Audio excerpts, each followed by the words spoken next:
இது ஆக்சுவலாக geek robot cooker. நான் இப்போ வந்து ஒரிசாவில் இருக்கேன். என்கிட்ட எந்த சாமானும் கிடையாது. இதை வச்சு மட்டும் தான் சமைக்கிறேன். இது வந்து ப்ரொமோஷனுக்கான வீடியோ கிடையாது. ஆனால் இந்த ஊருக்கு வந்து எனக்கு இது ரொம்ப யூஸ்ஃபுல்லாக இருக்குது.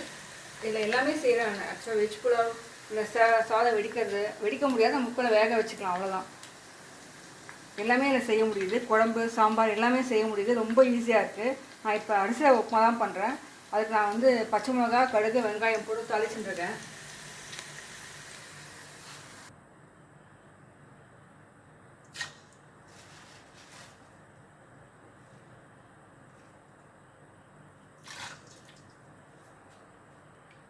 ஆக்சுவலாக இதில் சாட்டி மூடு ஒன்று இருக்கும், நம்ம வதக்கிற மூடு ஒன்று இருக்கும். அதை வச்சு நான் வதக்கிட்டு இப்போ திரும்ப நான் வந்து வேறு இதில் மாற்ற போகிறேன். நான் மாற்றும் போது உங்களுக்கு காமிக்கிறேன்.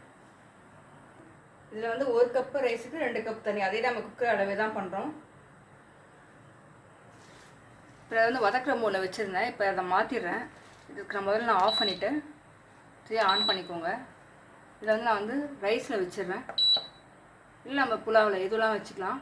எனக்கு ரைஸ் மோடு போதும். ஆனால் 12 நிமிஷம் தான். எனக்கு அரிசி உப்புமாக்கு இது போதும். நான் ஆன் பண்ணிட்டேன். இப்போ அரிசி ரவையை கொட்டிட்டு நான் மூடிடுவேன், அவ்வளோதான். இப்போ நான் ரவையை கொட்டுறேன். அரிசி ரவை.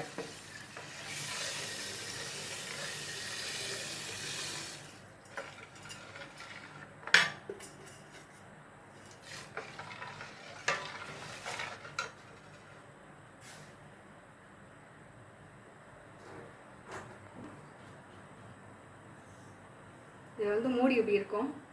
இல்லை மூடி வந்து இப்படி தனித்தனியாக இருக்கும். நம்ம அதை செட் பண்ணிக்கலாம். இதை மட்டும் வாஷ் பண்ணி வச்சுக்கோங்க. லைட்டாக தொடச்சிடுங்க. தண்ணி ரொம்ப படக்கூடாது.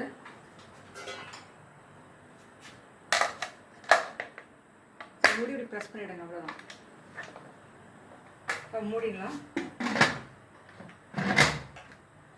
இங்கே லாக் இருக்கு பாருங்கள். அங்கே வந்து லாக் ஆகணும்.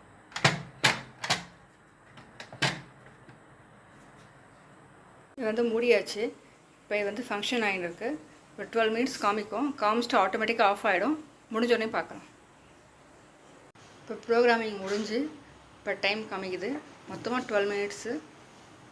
அது முடிஞ்சோடனே அதுவே ஆஃப் ஆகிடும். பீப் சவுண்ட் கேட்கும். இந்த பக்கம் வந்து ஸ்டீம் வரும்.